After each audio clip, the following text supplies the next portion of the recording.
Bonjour, merci d'accueillir Hélène Vincent.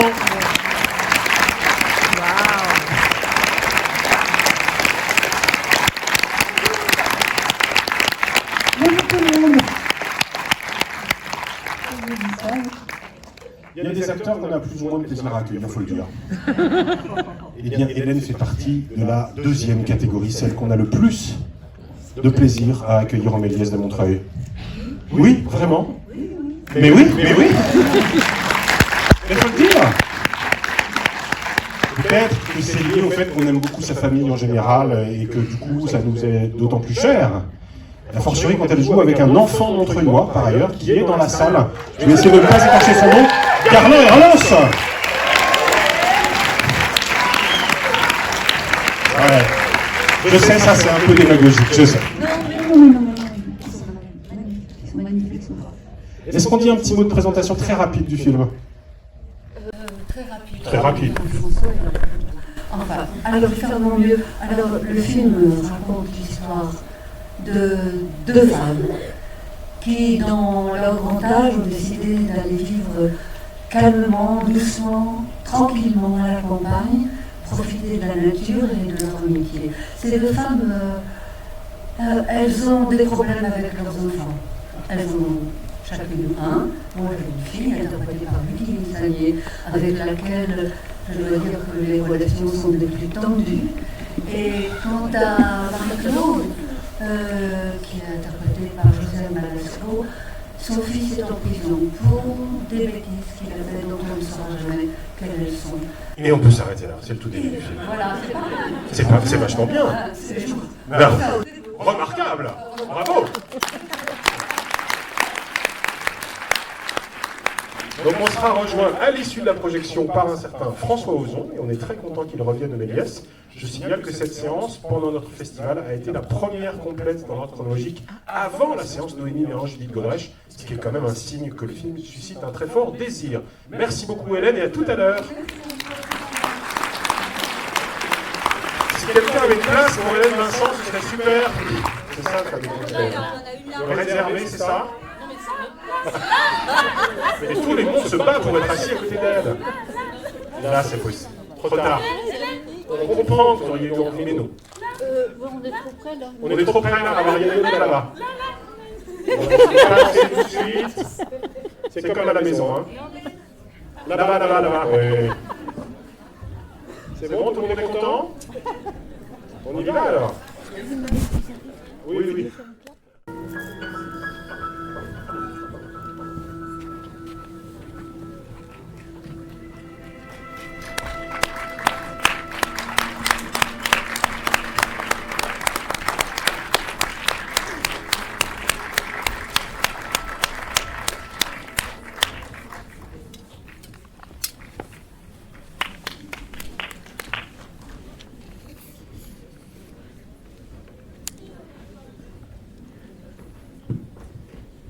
Merci d'accueillir l'enfant du film, Garland Herlos de Montreuil. Hélène Vincent et François Ozon.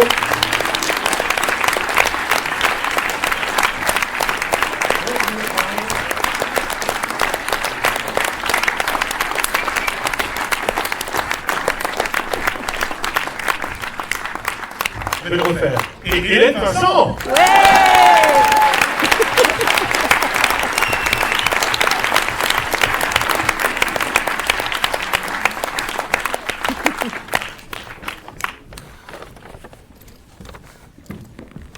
Merci à tous les trois d'être là, ça nous fait très plaisir. C'est une des premières rencontres qu'on est calées sur le festival. C'est aussi, je l'ai dit tout à l'heure, le film sur lequel les places sont parties le plus vite. Il y a un très fort désir du film et ça nous réjouit. Je vais commencer par une question à François, puisqu'il est à l'origine de ce projet, il en est le scénariste, avec comme script doctor un ami commun, et ça m'a fait très plaisir de le revoir au générique, Philippe Piazzo. J'ai l'impression que parmi les critères pour commencer à travailler sur ce film, il y a d'une certaine façon deux envies. La première, c'est de faire un film très différent du précédent, Mon Crime. Je veux bien que tu nous expliques si ça a fait partie de ton désir. Et je glisse la deuxième, c'est que j'ai l'impression que le rapport à ce paysage-là Et à ces actrices-là, et des actrices de cet âge-là, font partie des idées motrices d'écriture de ce projet.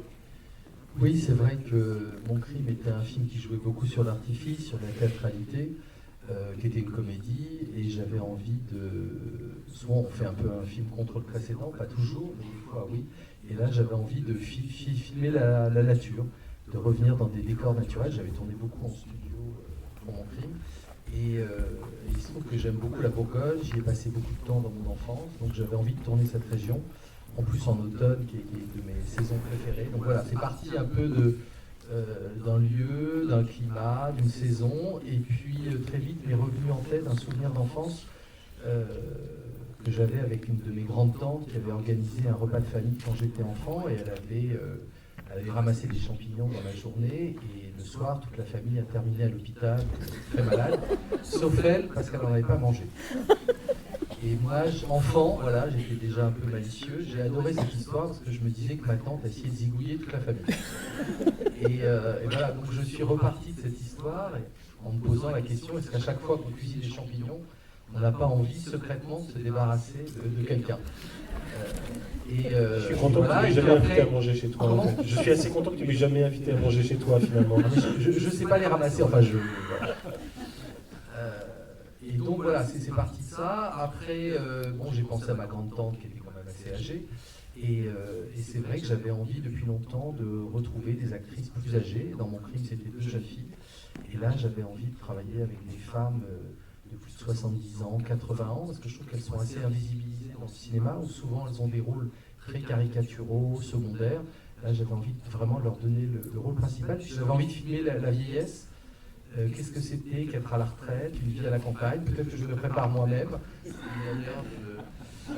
Voilà, donc c'est parti comme ça. Et puis très vite, j'ai pensé à Hélène et Josiane, avec qui j'avais déjà travaillé dans Grâce à Dieu. Elles avaient des petits rôles, elles jouaient des rôles de mère.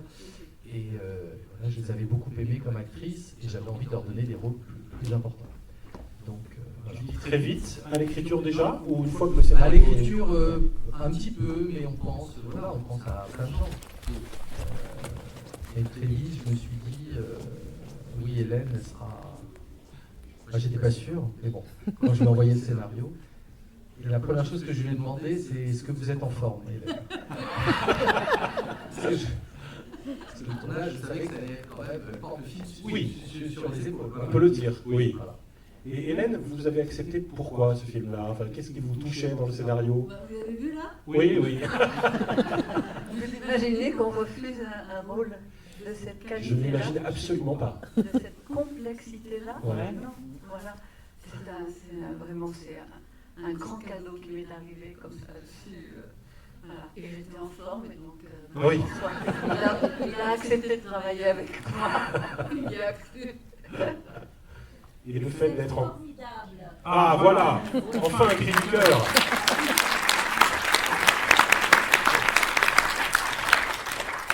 Et Garland, moi je veux bien que tu nous racontes comment tu t'es retrouvé sur ce film. Tu avais déjà fait des films avant? Non, pas spécialement, mais c'était une amie de mes parents qui était sur des tournages. Et Je faisais le casting. Anaïs Durand, qui doit être là quelque part. Et du coup, souvent, elle voulait me mettre sur des films. Et toi, tu voulais pas? Et bah, j'étais petit, du coup, ça me stressait. Ouais. Et du coup, là, pour cette occasion, j'ai bien voulu. D'accord. Et donc tu as fait un casting. Et du coup, j'ai fait un casting. Tu veux nous raconter comment ça se passe, un casting avec François ou avec Anaïs? Bah, ils te prennent, soit ils te prennent, soit ils te prennent pas. Ouais, c'est mathématique, c'est vrai.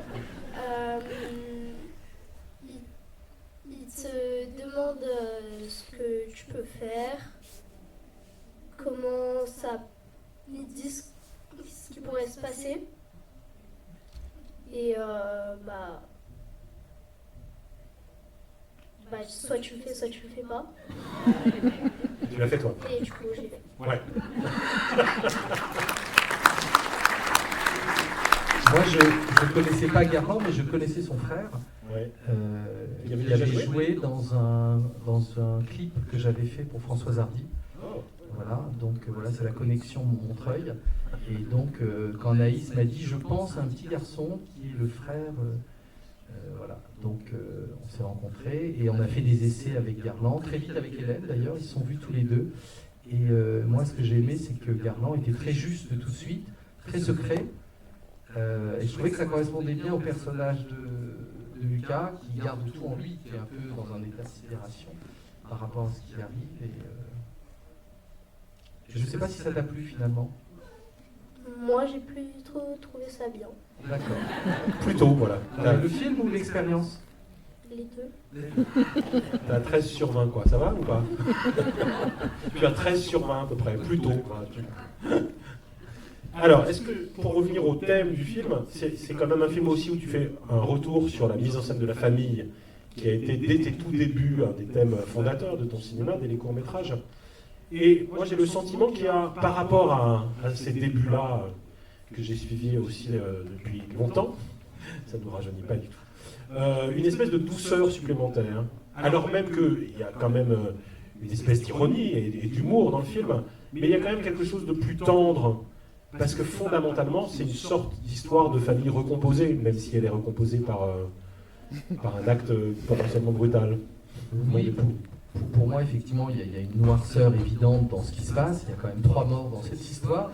Mais j'avais envie que la tendresse et l'amour soient très présents. En fait, c'est une histoire d'amour.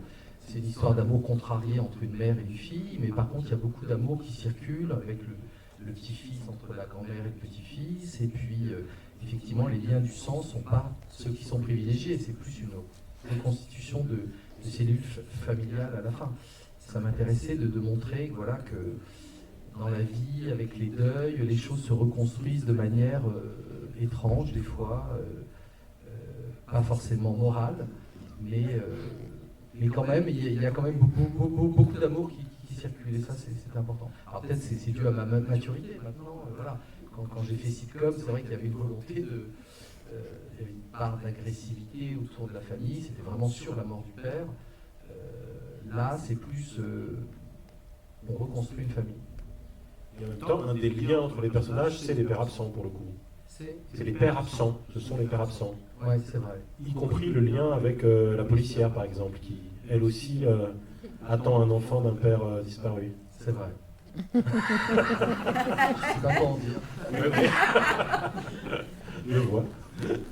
Hélène, je veux bien un mot quand même sur le tournage et sur le plaisir de jouer et avec un enfant, puisque c'est quand même quelque chose d'assez singulier, d'autant que le film est quand même beaucoup fondé sur cette relation fusionnelle. C'est probablement la qualité de cette relation qui explique l'inconscient du personnage sur le désir... Oui, la vôtre, ouais. Ouais, c'était magnifique de tourner avec Garland. J'ai trouvé assez étonnant. Je ne savais jamais trop ce qu'il pensait, et je pense que c'était une grande vertu. Et bon, sur le tournage, ça s'est passé très, très bien, plus que très bien. C'est très beau et très émouvant lorsque on sent qu'il y a une connexion qui se fait entre moi, qui était comédienne, et François. Chaque fois que ça se passe comme ça, c'est merveilleux. Ça justifie tout. Après ça, il n'y a plus qu'à laisser aller. Je crois qu'on a mis 2 jours à peu près à se comprendre. On n'a pas vraiment parlé avant. On a fait une lecture de tout le scénario avec tous ensemble, avec Josiane, Pierre et Ludivine. Mais on n'a pas parlé plus que ça. Après, voilà, on a des go sur le plateau. Et il y a une chose qui était formidable avec François, c'est que François est cadre. Et alors ça crée une espèce de relation extrêmement organique. On est très proches l'un de l'autre, comme si on dansait ensemble. Et au bout de 2 jours, j'ai l'impression que les choses allaient être évidentes, c'est moyennant de tenir très précisément les consignes de jeu, mais voilà, il n'y avait pas de gros obstacles. Il y a quelque chose il y a beaucoup de choses, surtout dans le prologue du film, dans la partie Avant que le petit n'arrive, il y a beaucoup de choses qui ressemblent à ce que je vis. Donc, Dans la même région, à Bourgogne. ouais, dans la même région, j'étais un peu comme je rentrais un peu dans ma maison. Et j'attendais l'arrivée de mon petit-fils, comme j'ai attendu l'arrivée de mes petites filles. Enfin voilà, il y a beaucoup de choses qui me portaient comme ça. Puis après, voilà. Et par ailleurs, François le disait, c'est des histoires d'amour, parce qu'il y a l'histoire d'amour avec le petit-fils, mais il y a aussi une relation affective très forte avec le personnage joué par Pierre Lotin, qui devient presque un fils de substitution, Tout à fait. et peut-être même... Et Marie-Claude aussi. Et Marie-Claude, évidemment. Qui est l'amie de cœur absolue. Ouais. Ouais. Celle qui est là depuis toujours, Oui, y compris au prix d'un passé commun un peu secret dans le village. oui, secret pendant longtemps pendant le film, mais c'est sa force, c'est sa cheville ouvrière, j'oserais dire Marie-Claude pour Michel. Toutes les deux, elles sont comme deux frangines, quoi. Hein, et c'est rare d'avoir à jouer, d'avoir la chance de jouer une relation comme ça entre deux personnages féminins qui sont ni dans la rivalité, ni on échappe tous les clichés comme ça, crétins sur les femmes. Voilà, c'était doux, c'était fort. J'ai adoré travailler avec Josiane, c'est une rencontre merveilleuse. Dit-elle en caressant le bras du fauteuil pour incarner cette douceur. Bravo, vous caressiez le bras du fauteuil en parlant de Josiane Balasco. On a vu la douceur sous nos yeux, c'était merveilleux, bravo. Voilà, c'est tous les mal, bonheur. François, disons deux mots de référence culturelle évoqués par le film. Le film s'ouvre sur une scène de messe où on évoque la figure de Marie-Madeleine, en montrant en contre-champ le personnage interprété par Hélène, et donc la question du péché, et puis le petite référence quand même à Grâce à Dieu, dont trois des acteurs figurent au casting commun, est quand même là, et c'est une façon de faire apparaître déjà par transparence le passé du personnage, j'imagine. Alors pourquoi avoir souhaité travailler sur ce rapport au passé que la fille visiblement a très mal accepté? Voilà. Et comment tu as traité cette question-là du rapport au passé de prostituée du personnage, des deux personnages d'ailleurs? Alors, je suis parti vraiment de l'idée que je trouvais que les personnes âgées sont souvent idéalisées. C'est-à-dire qu'on a du mal à imaginer qu'une personne âgée a eu une vie avant, a une sexualité, a peut-être commis des choses incroyables. Des fois, on voit des vieux nazis qu'on va déterrer d'Argentine sur des chaises roulantes et il ressemble à notre grand-père, il a l'air sympathique, mais c'est un ancien nazi. Je ne dis pas qu'Hélène est une ancienne nazie. Ouais, ça en fout. Mais j'aimais bien l'idée de casser ce cliché de la grand-mère, mamie gâteau, parfaite et tout, et j'aimais bien qu'elle ait un passé qui n'est pas forcément très, voilà, bon, en même temps, être prostituée, c'est pas son choix, elle l'a pas forcément choisi, elle l'a subi, c'est quelque chose de lourd, et j'avais lu aussi beaucoup de témoignages d'enfants qui ont été, enfin de personnes qui ont été élevées par une mère prostituée, la difficulté pour un enfant d'accepter ça. Et je m'étais rendu compte qu'il y avait un peu deux réactions. Il y avait des enfants qui sont dans le rejet total et le bannissement de leur mère et souvent une rupture de lien. Et d'autres qui au contraire sont dans la compréhension, qui essayent de les aider parce que les fins de vie sont très compliquées, parce qu'elles n'ont pas de position sociale, il n'y a pas de sécurité sociale, il n'y a pas de retraite. Et c'est plus le personnage de Vincent qui est vraiment... qui aime sa mère, voilà, beaucoup plus. Et je trouvais aussi que le personnage de la fille qui est très chargée, à un moment, le fait quand ce passé est révélé, tout d'un coup, ça nous permet quand même de un peu mieux comprendre son agressivité, et parce qu'elle n'a pas forcément été la mère idéale, et peut-être qu'elle a été aussi une mère toxique. Enfin, voilà, donc tout ça, ça réveille un hors-champ qui, à mon avis, nourrit le film et nourrit les relations entre les spectateurs. Je glisse une question purement cinéphilique. Quand les prostituées rentrent dans l'église, moi ça me convoque un souvenir de cinéma prodigieux, un de mes films préférés, Ouais. qui est Le plaisir de Max Ophuls. Et quand tu évoquais tout à l'heure... Maupassant d'abord. Maupassant d'abord, Ouais, ouais. évidemment. Donc La Maison Tellier de Maupassant, adaptée par Max Ophuls. Et quand tu évoquais tout à l'heure ton histoire familiale avec l'empoisonnement aux champignons, on pense évidemment au roman d'un tricheur. Ça, à l'écriture, notamment avec ce grand cinéphile qu'est Philippe Piazzo, toi, ces références-là te traversent? Bah, le roman d'un tricheur, forcément, moi je l'ai découvert bien plus tard, et quand je l'ai vu, c'est un de mes films préférés. Après, Guitry, dans le film, il ne mange pas de champignons parce qu'il est puni, parce qu'il a commis, il a menti, ou je ne sais pas ce qu'il a fait, et toute la famille est morte. Donc c'est assez différent de... Ta tante, elle avait vu le film de Guitry? Je ne sais pas, je ne vais pas demander. Mais de toute façon, vous savez, les accidents de champignons, ça arrive très fréquemment, hein, et de plus en plus parce que les gens sont de moins en moins informés. Il faut se méfier des applications sur téléphone, je vous dis, parce qu'elles sont vraiment pas fiables. Et puis les pharmaciens sont de moins en moins formés pour reconnaître les champignons. Ils ne connaissent rien, les Et puis, il pharmaciens. suffit d'un champignon toxique pour contaminer toute une poêlée. Mais la question, c'était... C'est sur la façon dont tu traitais ces références-là auxquelles on peut penser, y compris le plaisir de Phulus. Bah, j'y pense, mais en fait, la vraie référence que j'avais pour ce film, c'était Simon. C'était cette petite vie de province, calme, paisible en apparence, avec des secrets, une enquête policière qui est très secondaire, qui est là, mais qui n'est pas le vrai enjeu du film. L'enjeu du film, c'est les relations entre les personnages. Donc, c'était ces romans à lui auxquels j'ai pensé avec Philippe. J'en pose deux dernières et puis on va passer la parole à la salle. La première, c'est sur l'autre référence culturelle à un moment, vous deux, au bord de la rivière, juste avant l'annonce du décès du personnage de Josiane Balasco, vous récitez du La Fontaine, donc Le loup et l'agneau. Et on voudrait savoir pourquoi tu as choisi ce texte-là. Est-ce que c'est peut-être l'acteur qui a suggéré ce texte qu'il aurait appris à l'école, ou de quelle manière ça te paraît résonner avec le récit principal? Parce que c'est une fable de La Fontaine dont je me souviens, que j'ai appris enfant, c'était très laborieux, et je l'ai même joué, parce que quand on était enfant, on jouait les pièces de La Fontaine. Et donc voilà, c'est juste ça. Après, chacun il peut y voir ce qu'il veut, mais j'ai pas voulu mettre plus de sens que ça.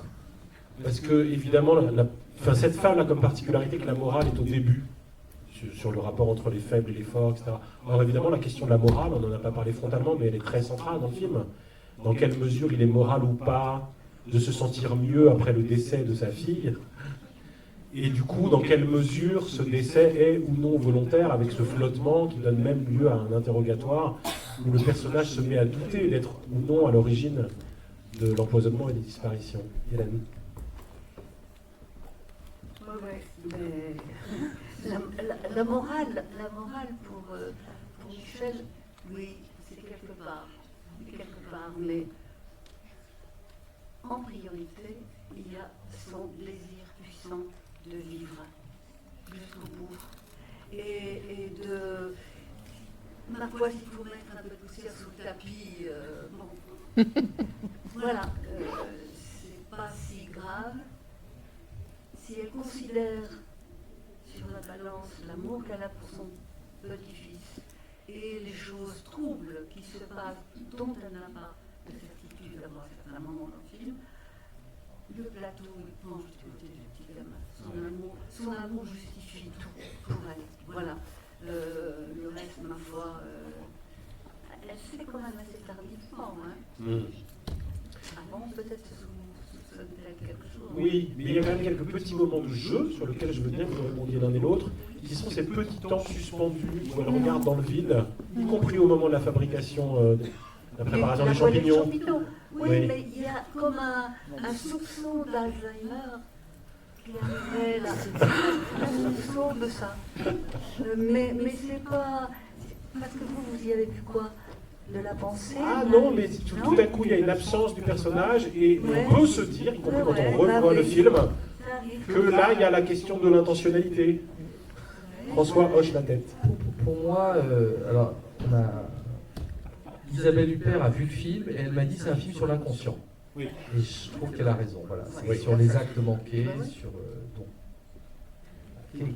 Ou sur les hasards objectifs. Voilà. Ça arrive et ça tombe des facilement. fois, la vie fait des miracles, mais des fois, il faut pousser un peu la vie pour que les choses arrivent. Faut l'aider. Je vous donne la parole, Juliette. Je veux bien que tu nous racontes pour toi la scène la plus intéressante et amusante à jouer du film. C'est compliqué parce que comme il y en a beaucoup,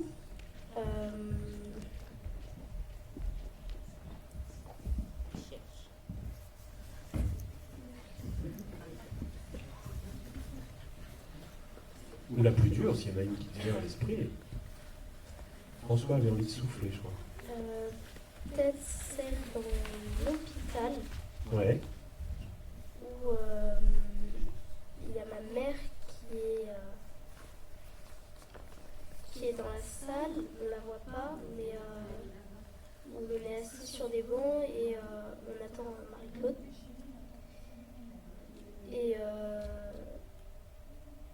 Et voilà, je me rappelle de cette scène. Je sais plus vraiment pourquoi, mais je me Parce que rappelle moi, de moi, cette je me scène. souviens pourquoi. Ah, Parce que je t'avais un peu engueulé. Parce que Voilà. je n'étais pas concentré. C'est-à-dire que Garland était au fond du plan et c'est vrai que j'étais sur Josiane et Hélène. Et Garland regardait ailleurs, voilà, comme il était au fond, comme il restait assis. Je dis, mais Garland joue. J'étais en train de jouer à un jeu. Ah, tu jouais à un jeu? C'est pire encore. Ah, t'avais sorti ton téléphone. Non, c'était le téléphone de... De Marie-Claude, non, pas Marie-Claude. de Michel. Joël. Non. Ah oui, d'accord. Bah, je voulais que tu sois un peu concentré parce que ta mère était entre la vie et la mort et toi J'étais trop dans le jeu. Oui. C'est beau le cinéma, bravo. Qui veut réagir en premier? Bonsoir, je voudrais savoir, bonjour, bonsoir, je voudrais savoir comment s'est faite la rencontre avec Josiane Balasco. Alors Josiane Balasco, je la connaissais parce qu'on avait déjà tourné sur Grâce à Dieu. Elle jouait la mère de Swan Arlo. Donc c'est une actrice que j'aime beaucoup. Je trouve qu'elle est toujours... bon, c'est une très grande comédienne de comédie. Voilà, on la connaît surtout pour ça. Et je trouve qu'elle a une ampleur très forte, une humanité quand elle est dans des rôles dramatiques. Et donc très vite, j'ai pensé à elle pour ce rôle. Est-ce que c'est le monsieur qui a poussé la dame du balcon ou pas? Ah, Quand même. C'est le monsieur qui a poussé la dame du balcon. à votre avis? Oui. C'est clivant, hein. Moi je sais, mais je le dis pas.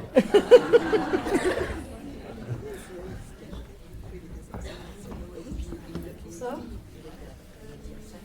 Vous avez choisi de montrer à plusieurs reprises la fille suite à sa mort dans le format un peu inconscient. Pourquoi est-ce qu'à la fin c'est plutôt sa fille qu'elle voit au lieu de sa meilleure amie Marie-Claude par exemple, qui pourrait elle l'amener de manière, une personne avec qui elle avait une meilleure relation? Moi j'aime beaucoup les fantômes dans les films et puis j'aime bien l'idée que Michel n'est pas capable de se réconcilier avec sa fille de son vivant, mais elle le fait avec son fantôme. Et à la fin, c'est un petit peu ça qui se passe. Voilà, il y a une forme de réconciliation avec sa fille. Sa fille est incapable de lui pardonner son passé. Il y a vraiment une agressivité, il y a quelque chose qui est très dur lors de son vivant. Et j'aime bien l'idée, mais je pense que c'est souvent la réalité. Des fois, on n'a pas le temps de dire à quelqu'un qu'on l'aime avant sa mort ou de dire pardon. Voilà, et les choses se font plus tard avec les fantômes des gens qu'on a aimés.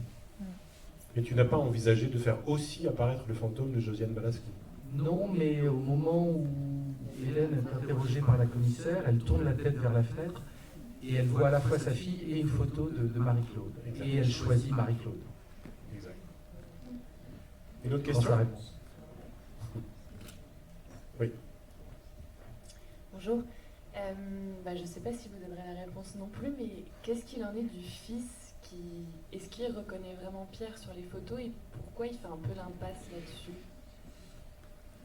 Alors, est-ce que vous vous souvenez à qui vous avez tenu la porte il y a 3 mois? Dans un immeuble? Non.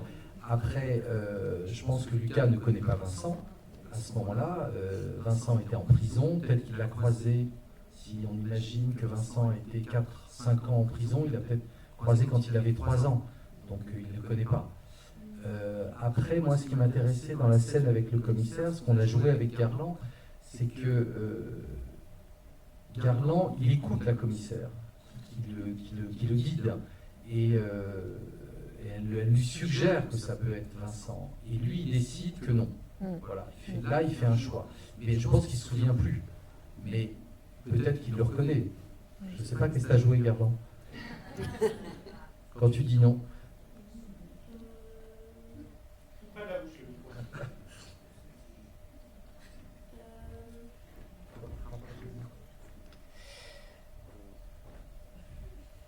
Je sais pas vraiment ce que je jouais ou pas. Ce qui est beau dans la séquence, c'est qu'il réfléchit réellement à la question posée par la commissaire. Sans doute, la pensée de ça ne lui est jamais venue, Et quand la question lui est posée, là, il y a longtemps, on le voit réfléchir et sous-peser sans doute ce qu'il perdrait s'il perdait Vincent, quand même, substitut de père qui est entré dans sa vie. Et il choisit. Moi, je pense qu'il fait un choix, effectivement. Il choisit de non. Non, voilà. De ne pas envisager ça, il protège quelque chose. Cette famille choisie qui est revenue, quoi, qui s'est créée comme ça. Je pense que quand vous en parlez, on dirait Anatomie d'une chute. Oui, c'est vrai. Moi, j'avais déjà écrit le scénario. Quand j'ai vu le film, je me suis dit, ah mince, il y a des points communs. Mais en même temps, j'aime beaucoup le film. Les choses sont différentes parce que dans Anatomie d'une chute, il y a vraiment un discours de l'enfant par rapport à ça. Alors que là, il est plus écartelé. Et puis, on voit quand même à la fin, quand il revient 10 ans plus tard, qu'il est quand même très fragile. Je pense que tout ce secret, tout ce non-dit familial est quand même lourd à porter et que voilà, je suis pas sûr qu'il aille très bien à la fin. Moi j'ai deux petites questions. La première, vous nous accompagnez quand même vers l'idée qu'elle y est pour quelque chose, parce qu'elle jette les champignons. On la sent quand même réfléchir, il n'y a aucune raison de les jeter. Je sais pas. Il y a des gens qui jettent et des gens qui jettent pas. Oui. Non, elle peut être énervée. Elle est énervée par sa fille, elle peut les jeter. Et la deuxième question que je me posais, c'est pourquoi, quand il revient, il a l'air si inquiet, si sur le qui-vive, dans le train, dans la voiture, enfin, on le sent un peu aux aguets, et j'ai pas compris pourquoi.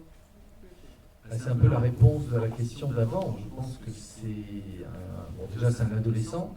Les adolescents sont quand même toujours un peu bizarres, pour moi. Moi, l'ayant été, je pense que j'étais un adolescent bizarre. Je pense que c'est un adolescent fragile qui a dû se construire quand même avec l'absence de sa mère, son père qui est dans un autre pays, cette grand-mère. Voilà, qu'est-ce qu'il sait, lui, de cette histoire? Est-ce qu'il se souvient?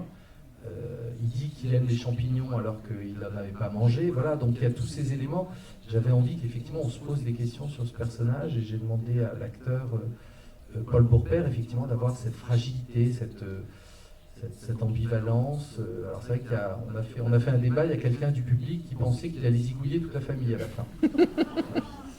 C'était pas ce que je souhaitais vraiment, mais j'avais envie de montrer quelqu'un de fragile. Alors, elle demandait, la dame, pourquoi vous jetez les champignons après avoir servi les champignons? Eh bien, je me suis posé la question. D'abord, on peut dire, bon, de toute façon, demain, ils ne seront pas bons, on ne pourra pas les réchauffer, donc autant les envoyer à la poubelle tout de suite, mais c'est une façon d'esquiver la question. Mais je pense que ça renvoie au moment précédent où elle est toute seule dans la maison et où les choses s'arrêtent comme ça, pour reprendre après. Il y a cette hésitation là avec les champignons. Plein de choses se sont passées, elle est perturbée.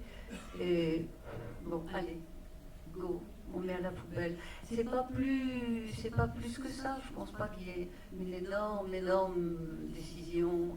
Mais voilà, on efface, on envoie comme ça à la poubelle.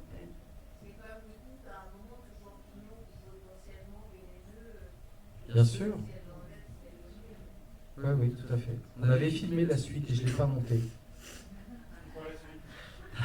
La suite, c'est qu'elle revenait de la fenêtre, parce qu'à un moment, elle a un moment d'absence, elle va à la fenêtre, elle revenait, et elle n'enfilait pas ses lunettes. Et en n'enfilant pas ses lunettes, elle prenait le champignon toxique, elle le coupait, elle le mettait parmi les autres. Et je me suis dit, le spectateur est suffisamment intelligent pour imaginer. Oui, surtout à Montreuil. Oui, bonsoir. D'abord, merci beaucoup pour ce film magnifique, très touchant. Et moi, j'ai deux toutes petites questions. Il y a une petite scène, toute petite, mais je me suis dit qu'elle n'était pas gratuite, mais j'ai pas compris le sens.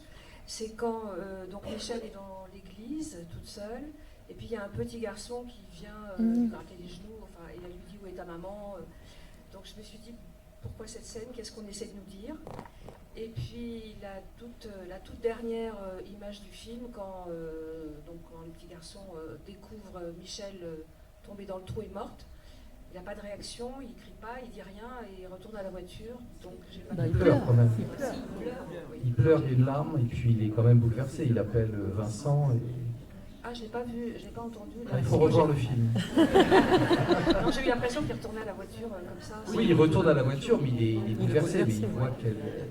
Mais moi, pour la première fois, François, j'ai entendu les larmes quand il parle de dos. Oui. Parce que le son ici était parfaitement. Vraiment, c'était super. C'est la première fois que j'entends les larmes du petit. Elles sont mixées, mais. Non, la scène dans l'église, bon, alors je vais dire quelque chose de très intime, le petit garçon, c'est mon fils. Voilà, donc il y avait cette envie de le filmer, et puis pour moi, c'était une résonance par rapport à sa relation avec son petit-fils, son manque, son absence. Sa fille vient de lui interdire de le revoir, et elle a cet enfant qu'elle croise dans l'église, et voilà, c'est un moment juste, ça fait pas sens, c'est une sensation. Voilà, c'est un moment comme ça de fibre maternelle et d'attendrissement par rapport à un enfant, et peut-être la relation qu'elle a eue avec le petit-fils. Ouais. Moi, je m'adresse à Hélène. Je veux savoir si c'est vous qui avez joué dans La vie est un long fleuve tranquille. Oui, c'est moi. Et je veux savoir si Garland il était plus sage que les autres enfants dans La vie est un long fleuve tranquille. Garland était plus sage que Benoît Magimel. Ah, Garland était extrêmement réservé et sage. Et Benoît, Benoît, il était très attentif sur le plateau. Il faisait pas des blagues, mais ceci dit, Benoît, ils étaient, quand même, il y en avait 4-5 là, de jeunes en même temps sur le plateau, donc parfois ça faisait un peu carnaval, mais c'était. Alors que Garland était tout seul avec des adultes, donc il n'a pas eu beaucoup de. Il y avait une complicité avec Pierre Lotin, voilà, quand même. Avec Pierre Lotin, hein, ça c'est. Tu t'es bien entendu avec lui. Là, il y avait un espace possible d'échange. Les autres, c'était moins rigolo pour lui, quoi. Une dernière. Garland, je veux savoir si ça te dérange parfois quand vous faites des câlins, des bisous. Non mais... non, pas vraiment. Vous allez l'embrasser à la fin. Non, ça me dérange pas plus que ça. C'est un acteur, hein, donc il joue. Allez, la vraie avant-dernière. Bonjour et merci pour votre film. Moi, je voudrais revenir sur le retour de Vincent, enfin pas de Vincent, je me trompe. De Lucas. En fait, pardon ? De Lucas. De Lucas, pardon, oui. À la fin, je suis perturbée. À la fin du film, donc il revient effectivement en train, il arrive dans sa chambre et il prend quelque chose sur la commode. Et moi, j'ai pensé que c'était le revolver que Vincent avait Absolument, utilisé vous avez bien pensé. devant l'école. Et que du coup, peut-être que son malaise était encore plus accru parce que, comme c'était le jouet de Vincent, tout ce qui s'était passé lui revenait à la mémoire. Et le fait qu'effectivement, Vincent aurait pu éventuellement tuer sa mère. Absolument, j'ai rien à rajouter. C'est bien, on peut prendre encore une question du coup. Il y a une dame qui avait levé la main par là et ce sera la vraie dernière. Oui, je voulais savoir jusqu'où allaient vos intentions, on va dire, conscientes, parce que moi j'ai vraiment vécu le film comme un conte. Je suis tellement content que vous ayez prononcé ce mot de dire qu'Isabelle Huppert avait dit que c'était vraiment un film sur l'inconscient. J'ai eu l'impression de me promener dans l'inconscient de cette femme qui était peut-être aussi vôtre, une espèce de mélange comme ça, sur la place des hommes et des femmes, des mères et des enfants, et comme si on était dans un fantasme qu'elle se raconte de finalement, si je supprimais ma fille avec qui tout est compliqué, je récupérais le petit-fils. Si par mégarde, ce fils pouvait pousser ma fille, je le récupérerais aussi, j'aurais 2 fils. Et certes, figure sacrifiée, la meilleure amie, dommage, mais ça, en quelque sorte, c'est comme si vous aviez voulu comme ça, et comme si cette femme, en se racontant cette histoire, elle cherchait à quoi pourrait ressembler sa rédemption de prostituée. Parce qu'en fait, cette scène aussi dans l'église, je ne sais pas si c'est volontaire, là aussi j'aimerais savoir si c'est volontaire. Les autres prostituées, elles ont une allure un peu moins noble, on va dire, alors qu'elle, tout le long du film, elle a quelque chose d'assez noble, quoi, d'assez merveilleux. On a envie qu'elle s'en sorte, quoi. On ne veut pas qu'elle sombre. Et on est un peu comme les personnages, nous non plus, on ne veut pas la vérité. Cette fliquette, on n'a pas envie qu'elle continue son enquête. On va tous être d'accord avec. On laisse ça, c'était bien comme ça. Et voilà, vraiment, vous nous emmenez dans cette attention. Donc je voulais savoir si c'était aussi ça de ça que procède notre histoire.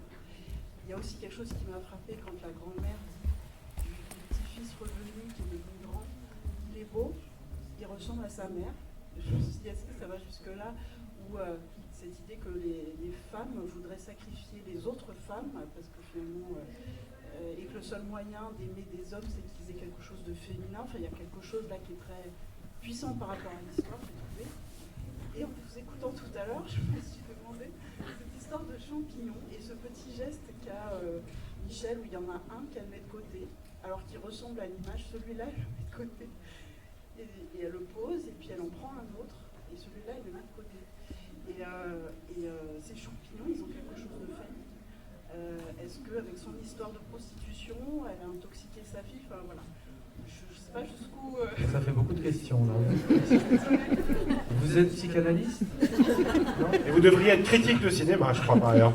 Je suis d'accord avec vous, toutes vos questions me plaisent, mais j'ai pas forcément les réponses. Et moi, en tant que cinéaste, j'aime poser des questions. Je suis pas là pour apporter des réponses. J'avais effectivement envie qu'on soit un peu dans la tête de Michel, ce que vous dites. Et j'avais envie de montrer que des fois, la vie nous réserve des surprises et que des choses inconscientes, des fois assez monstrueuses qu'on désire, elles se réalisent. Alors, est-ce qu'elles se réalisent par notre volonté, par notre inconscient, notre désir? Voilà, c'est une question qui m'intéressait. Et puis, j'avais envie de parler aussi de la culpabilité, de voir comment on vit avec ça. Merci, madame. Est-ce qu'on subit ou est-ce qu'on décide peut-être un moment de vivre avec et de ne pas connaître la vérité sur les choses? Le personnage de Michel et de Marie, les personnages ont deux attitudes très différentes. Michel, elle dit on a fait comme on a pu. Voilà, elle est très pragmatique et elle va de l'avant. Elle sait qu'il ne lui reste plus que quelques années à vivre, elle veut profiter de son petit-fils, quitte à ne pas connaître la vérité sur pourquoi Vincent, par exemple, n'était pas à Auxerre et était à Paris, le jour de la mort de Valérie. Alors que Marie-Claude, elle est beaucoup plus dans le doute et dans une forme de culpabilité qui l'a mine. Son cancer, c'est ça pour moi, vraiment. Et donc ça m'intéressait, c'est ces deux trajets, cette force de vie qu'ont certaines personnes, notamment face au deuil, qui peuvent paraître, au premier abord, monstrueux, mais c'est aussi une force de survie. Alors, je ne sais pas si j'ai répondu. Très très bien. Il y a deux enfants qui ont vu la main, je n'arrive pas à leur résister. D'accord. Il reste deux questions pour accomplir la salle très très vite parce que la salle porte pas bien Canadien ou National, elle est aussi complète et on va quand même prendre les deux dernières questions. Est-ce que ça vous arrive d'échanger des prénoms sans faire exprès? D'échanger les prénoms? Pourquoi tu dis ça? Je sais pas. Garand et Lucas. Garand et Lucas? Oui. Oui.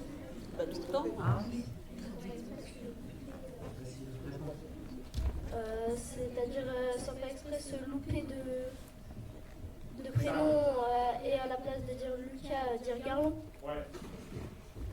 Non. Voilà. Vas-y, la toute dernière. Bonjour. Alors moi j'ai deux petites questions. Voilà. Déjà moi j'aimerais quelque chose déjà par rapport à Mon crime où vous mettez en scène deux personnages féminins et là c'est encore deux personnages féminins qui sont un peu plus âgés. Je me demandais est-ce que vous avez représenté un peu la sororité à tous les âges? Et ma deuxième question qui est un peu plus générale, c'est comment faites-vous pour sortir un film à peu près tous les ans? La première question, je n'ai pas entendu. Il faut parler plus fort. Sur Mon crime, vous mettiez en scène deux personnages féminins mais plus jeunes, et là deux personnages féminins aussi plus âgés. Est-ce que vous, vous tentez de représenter la sororité un peu à tous les âges? C'est pas volontaire. Il se trouve qu'effectivement, mon film parlait de 2 jeunes filles dans les années 30 qui essayaient de survivre dans une période patriarcale très violente. Là, c'est aussi 2 femmes qui sont dans la sororité. Il y a une vraie solidarité entre elles, mais c'est différent. Enfin, mais en même temps, voilà, ce que vous me dites me plaît. Et la deuxième question, déjà, c'est... Comment vous faites pour faire un film tous les ans? J'aime ça et j'ai la chance de pouvoir être financé. Voilà, après, ça dépend des films. Mon film, c'est un film qui était beaucoup plus cher et heureusement, il a marché. Celui-là, s'est fait plus facilement. Mais ça n'a pas toujours été le cas. Par exemple, il y a 20 ans, j'avais fait un film qui s'appelait Sous le sable avec Charlotte Rampling. Et c'était un film qui avait été extrêmement dur à monter, qu'on a commencé en 35 mm, on l'a terminé en 16 mm. Et à l'époque, tout le monde me disait, mais ça va intéresser personne, c'est un film avec une vieille. Et Charlotte Rampling n'avait que 50 ans, vous voyez. Donc de l'eau a coulé sous les ponts et aujourd'hui il y a quand même plus de facilité. Mais faire un film est toujours compliqué. Voilà. Sur celui-là, je dois avouer, peut-être que le côté thriller, plus ou moins, dans le film, a aidé les financiers à venir sur le film. Parce que c'est pas l'âge des actrices qui... Bon, excuse-moi, Hélène. Bon, je vous en prie, moi, cher François. Aujourd'hui, mon âge, ça va bien.